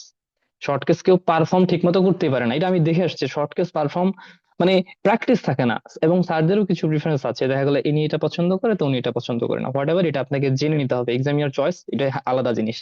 তো সেক্ষেত্রে আপনি আলসার, হার্নিয়া, হাইড্রোসিলি, এই তিনটা যদি মোটামুটি ভালো মতো পারেন, সাথে হচ্ছে থাইরয়েড। থাইরয়েড কিন্তু স্যারদের খুবই পছন্দ, জেনারেল সার্জারি মানুষ, বাট তাদের থাইরয়েড খুবই পছন্দ। এক্সামিনেশন আপনাকে খুব ভালো মতো পারতে হবে। আচ্ছা, তো এসবের জন্য আপনি কি পড়বেন? এসবের জন্য যেটা পড়া যেতে পারে, লং কেসের জন্য আপনার যদি অনেক সময় থাকে, আপনি beside the clinical surgery for question answer, আমি লিখে রাখছি, এই বইটা পড়তে পারেন। খুবই ভালো একটা বই, খুবই ফ্যান্টাস্টিক একটা বই, চেহারা দেখে ভয় পাওয়ার কোনো কারণ নেই। আচ্ছা, আর যদি আপনি শর্ট সময়ের মধ্যে পরীক্ষা ওরিয়েন্টেড ভাবে পড়তে চান, তাহলে সুপিরিয়র নামে একটা বই পাওয়া যায়, দিস ইজ ভেরি ফ্যান্টাস্টিক। আপনি কিনে পড়েন, পড়ার পর আমাকে বললেন বইটা কেমন। দেন আইকনের একটা বই আছে, এই বইটা পড়তে পারেন। আর এটা হচ্ছে essentials of surgery by Habib ভাই, এটা হচ্ছে, ওই বইটাও ভালো। বাট আপনারা যদি আগে পড়ে থাকেন then it's okay, fine, you can go for that. ওখানে আলসার নিয়ে খুব ভালো মতো লেখা আছে, আমি বলে দিলাম। আর বাদ বাকি গুলোর জন্য সুপিরিয়র বা আইকন এগুলো ফলো করতে পারেন, ঠিক আছে। আর লং কেসের শর্ট কেস বোথ, দুইটার জন্যই beside the clinical surgery is one of the fantastic book. আপনার একবার মনে করেন অবস্থায় আপনি একটা কেস পড়বেন, অবস্ট্রাকটিভ জন্ডিস, এই বিসাইড দ্য ক্লিনিক্যাল সার্জারি থেকে পড়ে জাস্ট শুধু কোয়েশ্চেন গুলো পড়বেন, কোয়েশ্চেন আনসার, দেখবেন আপনার নলেজ আস্তে আস্তে আল্লাহর রহমতে অনেক বাড়তেছে। আচ্ছা, দেন হচ্ছে সার্জারি পেপার 2 আইএনইএনটি, এখানে সময় পাওয়া যায়, কোশ্চিন কঠিন হলে লিখতে পারবেন না, এমন একটা অবস্থা ক্রিয়েট হয়। তো এখানের ক্ষেত্রে দেখা গেল যে বইগুলা পড়া একটু টাফ। সেক্ষেত্রে আমি বলি আপনার একটা ভালো গাইড বুকের সাথে লেকচার শিটটা কোলাবোরেট করে, দিস ইজ ভেরি ইম্পর্টেন্ট। আর বেসিক অপথ্যালমোলজি, বাংলাদেশে কিছু রাইটার আছে, তাদের বই পড়তে পারেন। শামসুল হক নামে একজন রাইটার আছে, তাদের বই পড়তে পারেন। আমি একটা রাইটারের বই পড়তাম, পাকিস্তানের, জাতই নামে, ঠিক আছে, ওই বইটা মোটামুটি ভালো ছিল। আর এগুলো খুবই কম্প্যাক্ট কথাবার্তা, cataract, chronic dacryocystitis and corneal ulcer, ঠিক আছে, এই তিনটা যদি আপনি পড়েন, তাহলে দেখা গেল যে আপনার শর্ট কেস আটকাচ্ছে না। এবং এই পরীক্ষাগুলোতে ফেইলিয়ার মেইন কারণই হচ্ছে শর্ট কেস। আমি সার্জারিতে একটা কথা বলছি, শর্ট কেস, এবং শর্ট কেস আপনি ভালো বললে আপনার ফেল করার সম্ভাবনা নাই বললেই চলে, বা কেন করাবে আর, তাই না? আর এই এখানের বইয়ের ক্ষেত্রে, সার্জারি বইয়ের ক্ষেত্রে সুপিরিয়র বা আইকন, এই বইগুলো আসলে আমি বলবো ব্লেসিংস। এত সুন্দর মতো লেখা পরীক্ষা পাস করার জন্য, আপনি অনেক কিছু জানার জন্য পড়তে পারেন, দ্যাটস অ্যানাদার থিং। বাট পরীক্ষা পাস করার জন্য এগুলো অনেক ইম্পর্টেন্ট। আর হচ্ছে জাইপি পাবলিকেশনের কিছু বই পাওয়া যায়, এক্সাম প্রিপারেটরি বা exam preparation for medicine, ophthalmology আর গাইনি অবস্টেটিক্স, সেগুলো যদি আপনি সময় থাকে পড়তে পারেন। এইখানে আমি যেটা দেখেছিলাম সেটা হচ্ছে এক্সাম প্রিপারেশন ফর অপথ্যালমোলজি, এই বইটা ভালো। আর একটা বই আছে ইয়ার নোজ থ্রোট, সময় বেশি থাকলে যেটা করতে পারেন, যে manual of clinical cases in ear nose and throat, এই বইটা হচ্ছে ইএনটির জন্য খুব ভালো একটা বই, সময় থাকলে দেখবেন। আদারওয়াইজ আপনাকে ওই রিটেনের জন্য পড়বেন হচ্ছে যে কোনো লেকচার শিট গাইড, সাথে ধিংরা পাশে রাখতে পারেন, this is one of the fantastic book. আর শর্ট কেসের আমি যেগুলো বলছি এর বাইরে আপনাকে কোনো কিছু ধরবে না, সিওসএম, ডিএনএস, পলিপ, এইচআইটি, থাইরয়েড এবং হচ্ছে টনসিলাইটিস, এবং এগুলো রিলেভেন্ট যে কোশ্চেন্স গুলো জিজ্ঞাসা করা হয় সেগুলো, ওকে। আর বইয়ের ক্ষেত্রে আপনি সুপিরিয়রটা ফলো করতে পারেন, বাট এই যে যখন আপনাকে ডিএনএস ধরবে, সে কিন্তু জাস্ট ওই ছোট্ট ওইটুক ধরে রেখে দিবে না, আপনাকে এটা ডিটেল ডিসক্রিপশন জানতে হবে। সেক্ষেত্রে আপনি লেকচার নোট ফলো করতে পারেন, অথবা গাইড ফলো করতে পারেন। আর এক্সামিনেশন তো আপনি শিখে নেবেন, এক্সামিনেশন তো আপনাকে শিখে দেওয়া পসিবল না, বাই দ্য ওয়ে। ভাইভা ডিসকাশনের ক্ষেত্রে এখানে তো দুই দিনে ইউজুয়ালি এক্সামটা হয়। একদিন হচ্ছে সার্জারি, একদিন হচ্ছে আই এন্ড অপথ্যালমোলজি, মানে আই এন্ড ইএনটি, সরি। তো সার্জারিতে দুইটা বোর্ড থাকবে, একটা বোর্ড হচ্ছে আপনার general surgery and hepatobiliary surgery থাকে, অথবা দেখা যায় যে সেখানে এন্ড্রোক্রাইন সার্জারি থাকে, ঠিক আছে, এন্ড্রোক্রাইন বলে ব্রেস্ট, থাইরয়েড যেগুলা। আর অন্য একটা বোর্ডে, এগুলো আসলে চেঞ্জ হয়, বলে লাভ নেই, একটা চেঞ্জ হয়। এবং প্রথম যে বোর্ডটাতে আপনি যাবেন, প্রথম না দুইটা বোর্ডেই কিন্তু শর্ট কেস থাকে, বুঝতে পারছেন? যে কোনো বোর্ডে আপনার শর্ট কেস হতে পারে, এবং দুইটা বোর্ডেই, যেই বোর্ডে আপনাকে প্রথম দেখা গেল জেনারেল সার্জারি বা আহ, হচ্ছে হেপাটোবিলারি সার্জারি থেকে কোশ্চেন করলো, অন্য বোর্ডে অর্থোপেডিক থেকে কোশ্চেন করে, অর্থোপেডিক্স বা এন্ডোক্রাইন সার্জারি এসব থেকে কোশ্চেন করে। ঠিক আছে? সো দুইটা বোর্ড হয়, এটা আপনি জেনে রাখেন, দুই জায়গাতে শর্ট কেস হতে পারে, এটা জেনে রাখেন। এবং ইন দা মিন টাইম আপনি কি করবেন, লং কেস লিখবেন। ঠিক আছে? এখানে তো পেডিয়াট্রিক্স এর মতো আলাদা কোনো বোর্ড নেই, মেডিসিনের মতোই, এবং এখানে কোনো এক্সপ্লেনেশনের ব্যাপার স্যাপার নেই যে ইসিজি এক্স এক্সপ্লেনেশন করবেন। এখানে আপনার যেটা থাকবে সেটা হচ্ছে শর্ট কেস। কার্ড থাকে, কার্ড দেখে আপনি অ্যান্সার করবেন। এবং সময় কার্ড অনেক সময় চেঞ্জ হয়ে যায়, স্যাররা দেখা যায় মোস্ট অফ দা টাইমই কার্ডের মধ্যে থাকে না, একটা ইন্টারসেপশন থেকে চলে গেছে অনেক ভিতরে, কোথায় চলে গেছে কোনো নিশানা নাই। বাট আপনাকে বেসিক পড়া সব পড়ে যেতে হবে। আর আই অ্যান্ড ইএনটির ক্ষেত্রে যেটা হয়, ওই প্রথমে হয়তো আই হবে, দেন হচ্ছে ইএনটি হবে। ইন দা মিন টাইম আপনাকে হয়তো ভাইবার জন্য একটা বোর্ডে রাখবে, আর একটা বোর্ডে হচ্ছে আপনার শর্ট কেস দেখানোর জন্য রাখবে। খুবই সিম্পল ভাবে এক্সাম শেষ হবে, কোনো টেনশনের দরকার নাই। কিন্তু এক্সামের আগের যে সময়টা, এটা আপনার কষ্ট হবে, মানে প্রিপারেশন, ফাইনাল প্রফের প্রিপারেশনটাই কষ্ট, কিন্তু ফাইনাল প্রফ টাইমটা, তো ফাইনাল প্রফ যখন দিবেন তখন দেখবেন অনেক ইজি। তবে এই সময়টা কষ্ট করলে ওই সময়টা ইজি হবে, না হলে ওই সময়টা অনেক বেশি কষ্টকর হয়ে যাবে। আর আমি চাই আপনারা সবাই আল্লাহর রহমতে প্রথমবারে পাশ করে যান। এন্ড গাইনোকোলজি এন্ড অবস্টেটিক্স নিয়ে এটা আমাদের শেষ কথা, আশা করি 5 মিনিট লাগবে বলতে। আমরা জানি যে গাইনি এন্ড অবস্টেটিক্স দুইটা আলাদা আলাদা part, paper 1 and paper 2, right? এবং এখানে আপনি কোন বই ফলো করবেন, একবারে আউট অফ দ্য বক্স যদি একটা কথাবার্তা বলি, যে কোনো একটা গাইড বুক, আমার জানা হতে ভালো গাইড বুক হচ্ছে কনসেপ্টের একটা বই আছে, এটা ফলো করতে পারেন। অনেকে সানি আমির ফলো করে, this is one of the fantastic বুক।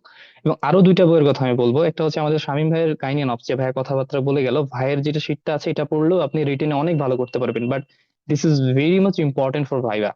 আরটা হচ্ছে ঢাকা মেডিকেল কলেজের এই আবরার ভাইয়ের একটা শীট আছে, আমি এটা দেখেছিলাম অনেক পরে যদিও, সেখানে দেখবেন যে কিছু ইম্পর্টেন্ট নোট ডাউন করে লেখা আছে। ঠিক আছে? হয়তো লেকচার থেকে তুলে নাও। এটা হচ্ছে মেন কথা। আর এটা হচ্ছে নূরজাহান ম্যাডাম একটু খুব ভালো করে দেওয়া আছে, মানে কি যে আমাদের যে ম্যাডামরা আছেন তারা দেখা যায় এই ম্যাডামের অনেক বেশি ভক্ত, এবং তারা সামহাও চাই নূরজাহান ম্যাডাম যে বইটা লিখছেন, manual of gynaecology and obstetrics at a glance, এই বইটাতে কিছু, যেমন প্রমের ম্যানেজমেন্ট আপনি পৃথিবীর যেখান থেকে পড়েন না কেন, নূরজাহান ম্যাডামেরটা হচ্ছে বেস্ট। স্যাররা এটাই শুনতে চায় বা ম্যাডামরা এটাই চায়। স্যার তো না, ওখানে ম্যাক্সিমাম ম্যাডাম থাকে। তো এইগুলা কিছু ব্যাপার এক্সামিনার চয়েস আপনাকে নিজে থেকে চিন্তা করে নিতে হবে। বাট ওভারঅল যদি আপনি বলেন আপনার রিটেনের জন্য, আমি বলবো যে কোনো একটা ভালো guide book, I mention already concept and Sime, okay? আর লং কেসের ক্ষেত্রে আমি যেগুলো বলছি এর বাইরে আসার সম্ভাবনা খুবই কম, নাই বললেই চলে। এবং গাইনোকোলজিতে এন্ড অবস্টেটিক্সে long case presentation is the কি, ভেরি মাচ ইম্পর্টেন্ট। এখানে আলাদাভাবে শর্ট কেস ইউজুয়ালি ছেলেদেরকে দেয় না, মেয়েদেরকে একটু বললে বলতে পারে, সেক্ষেত্রেও সেটা তেমন কোনো ইম্প্যাক্ট ফেলে না পরীক্ষা পাশের ক্ষেত্রে। তাহলে আপনাকে লং কেসের, আপনি যেটা জানবেন সেটা হচ্ছে লং কেসের প্রেজেন্টেশন, লং কেস কিভাবে লিখতেছেন, এবং ভেরি মাচ ইম্পর্টেন্ট লং কেসের ডায়াগনোসিস, এই ডায়াগনোসিসটা উল্টাপাল্টা করে সবাই। তো এটা একটু মাথার মধ্যে রাখবেন। এবং লং কেসের জন্য আমার কাছে মনে হয় হার্টস পাবলিকেশনের যে বইটা আছে, this is one of the fantastic book. Nurjahan ম্যাডামের অ্যাট এ গ্লান্স বইও কিন্তু লং কেস আছে, তো আপনারা সেটাও দেখতে পারেন। আর এখানে ভাইবা বলতে এরকম সেরকম কিছু নাই, কাট কোশ্চেন থাকলে আছে, না থাকলে নাই, এটা নিয়ে প্যারা নেওয়ার দরকার নাই। মেইনলি যেটা আপনাকে একটু চিন্তা করতে হবে, যেখানে দুইটা বোর্ড, একটা হচ্ছে গাইনি, একটা চপস। এবং গাইনি আপনি যেটা রিটেনের জন্য পড়ছেন সেটাই ভাইভাতে আসে, আলাদাভাবে টেনশন নেওয়ার কোনো কারণ নেই। হোপফুলি এগুলো নিয়ে কারো আর কোনো কোশ্চেন আসবে না। আচ্ছা, ভাইয়া অলরেডি বলে গেছেন যে প্রি প্রফ কিভাবে ঠিকঠাক করা যায়, তাই না? প্ল্যান করতে হবে প্রফের জন্য। আপনি প্রি প্রফে সময় পাচ্ছেন একদিন মেডিসিন পড়ার জন্য, আপনি একদিনে মেডিসিনের যতটুকু পসিবল সবটুকু পড়েন। আমার কাছে যেটা মনে হয় যে আমরা পরীক্ষার আগের দিন যেইভাবে পড়ি, আমি এমডির আগে পড়ছি মোটামুটি, বাট পরীক্ষার আগের দিন, এমডির আগের দিন হচ্ছে রোজা ছিলাম, ভাবছিলাম যে দুইটা উদ্দেশ্য ছিল বাই দা ওয়ে। রোজা থাকতে তো খাইতেও হয় না, তো সকাল থেকে রাত পর্যন্ত, রাত 10টা পর্যন্ত, মাঝখানে তো ব্রেক থাকবে অবশ্যই। তো আমি এতদিন যা পড়ছি সবগুলা রিভিউ করে গেছি, কারণ এমডিতে একটু মেমোরাইজেশন বেশি রাখতে হয়, তো সবকিছু দেখে গেছি। তো দেখেন, ওই দিনের পড়াটা যদি বাকি 365 দিনের 4 ভাগের 1 ভাগও পড়া যেত, আমার কাছে মনে হয় না এত পড়াশোনা আমাদের দরকার ছিল। সো পরীক্ষার আগের দিনের পড়াটা খুবই ইম্পর্টেন্ট। আল্লাহ মানুষের ব্রেনকে তখন ওইভাবেই বুঝাই দেয়। ব্রেন আসলে কিছু বোঝে না, ওকে যেভাবে ট্রেন আপ করা হয় সেভাবে সে ট্রেনিং নেয় আর কি। তো আপনি ওইভাবে চিন্তা করবেন যে কালকে আপনার পরীক্ষা, আপনি যতটুক পারেন, আপনি চাইলে একদিনের 5টা সিস্টেম শেষ করে যেতে পারবেন, কিন্তু ওই 5টা সিস্টেম শেষ করতে তো 3, 5, 15 দিন লাগতো, তাই না? এটা হচ্ছে একটা ব্যাপার। সো এটা হচ্ছে আপনি প্রিফাবের ক্ষেত্রে মেইন টার্গেট যেটা রাখবেন, আপনাকে অ্যাজ মাচ অ্যাজ পসিবল এবং যতটুকু বেশি বেশি পসিবল আপনাকে সেটা শেষ করে যেতে হবে। এবং অবশ্যই প্রিপাবের সময় আপনি প্রফের প্রিপারেশন নিচ্ছেন, কোন কোন কোশ্চেন গুলো অ্যাকচুয়ালি বেশি আসতেছে এটা কিন্তু আপনি মাথার মধ্যে রাখবেন। আর প্রফের কোশ্চেনের ক্ষেত্রে 10 বছরের কোশ্চেন দেখলে এনাফ। এবং মোস্ট ইম্পর্টেন্ট কথা হচ্ছে আপনি কোশ্চেনের কমন পড়েও লিখতে পারছেন না, আর যার কমন পড়তেছে না ও তো লিখতে পারতেছে না।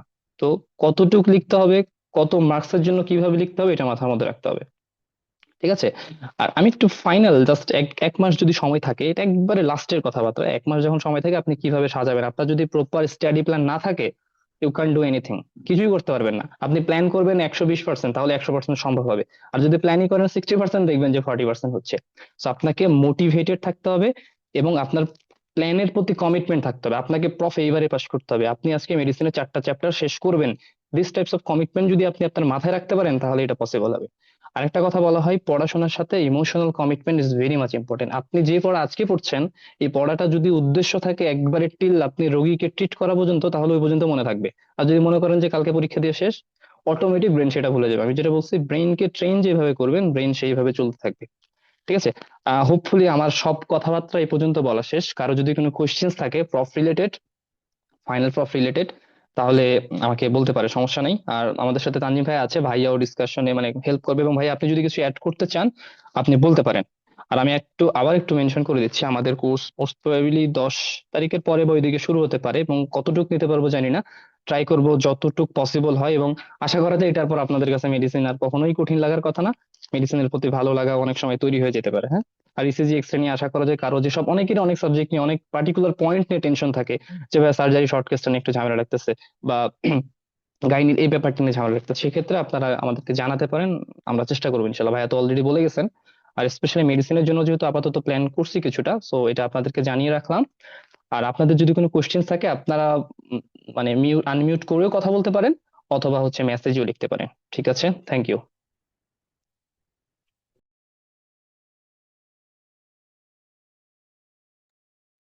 আর ভাইয়া আপনি যদি কিছু বলতে চান, তাহলে মানে বলেন, আপনি হচ্ছে বলেন। কারো যদি কোনো কোশ্চেন না থাকে, আপনি আপনার কিছু এডিশন থাকলে সেটা অ্যাড করতে পারেন। আর কোশ্চেন না থাকলে আমরা উইদিন 5 মিনিটস এর মধ্যে শেষ করবো ইনশাল্লাহ। অলরেডি অনেক রাত বাজে এবং 1 ঘন্টার মতো সময় হয়ে গেছে। আর যারা আজকে ছিলেন তাদেরকে অনেক অনেক ধন্যবাদ এইখানে সম্পূর্ণ সময় ধরে থাকার জন্য। তানজি ভাই।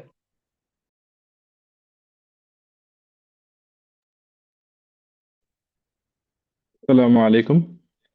সবাইকে ধন্যবাদ এতক্ষণ ধৈর্য ধরে শোনার জন্য। শামীম ভাই এবং আবু বকর অনেক সুন্দর বলছেন, আমার তেমন কিছু বলার নাই। জাস্ট শুধু একটা বিষয় এমফাসিস দিতে চাই, যে আপনারা এই টাইমটা প্যানিক করার টাইম না। একদম ফোকাস থাকুন, কোনো রকমের ডিস্ট্রাকশন না। এক্সামের পরে কি করবেন না করবেন সেগুলো একদম মাথায় আনার দরকার নাই। জাস্ট মাথায় আপনার শুধু প্রফ এবং রিটেন গুলোর ক্ষেত্রে খেয়াল রাখবেন যে আপনার ইনিশিয়াল যে কোয়েশ্চেন গুলো লিখবেন সেগুলোতে যাতে আপনি খুব ভালো লেখেন। সেগুলোতে ধরে 5-এর মধ্যে অ্যান্সার করেন তাহলে 4 পান, 10-এর মধ্যে অ্যান্সার করলে 8। এটা টার্গেট থাকবে আপনার, কারণ শেষের দিকে এসে আপনার অ্যান্সারটা কমপ্লিট হবে না বা খারাপ হবে লেখা, ওগুলাতে নাম্বার কিন্তু কিছু কম আসতে পারে। তো আপনি প্রতিটা কোয়েশ্চনে যে 60% মার্ক পাবেন এটা ধরবেন না। অবশ্যই শুরুর দিকের কোয়েশ্চেন গুলাতে 80% মার্ক তুলতে হবে।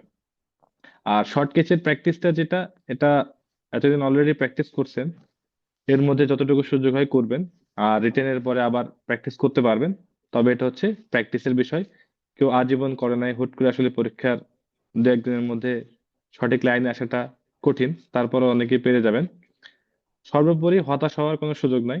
বেশি বেশি করে প্র্যাকটিস এবং দোয়া, সবসময় দোয়া করবেন, এবং নিজের জন্য না, সবার জন্যই দোয়া করবেন।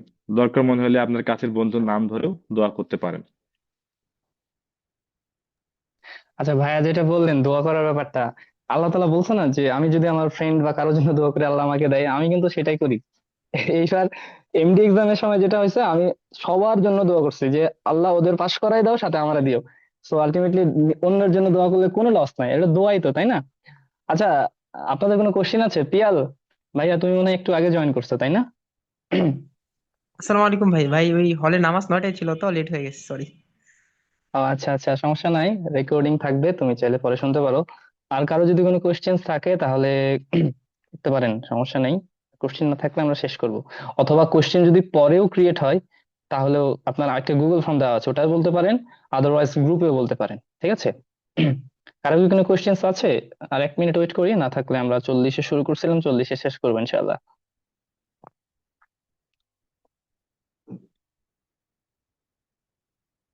হোপফুলি কারো কোনো কোশ্চেন নেই।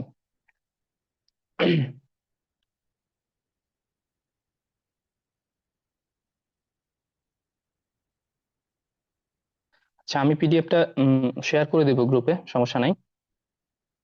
আর আপনারা যদি আরো এক্সটেন্সিভ জানতে চান তাহলে গ্রুপে বলবেন যে এই সাবজেক্টে আমার অনেক বেশি জ্ঞান দরকার।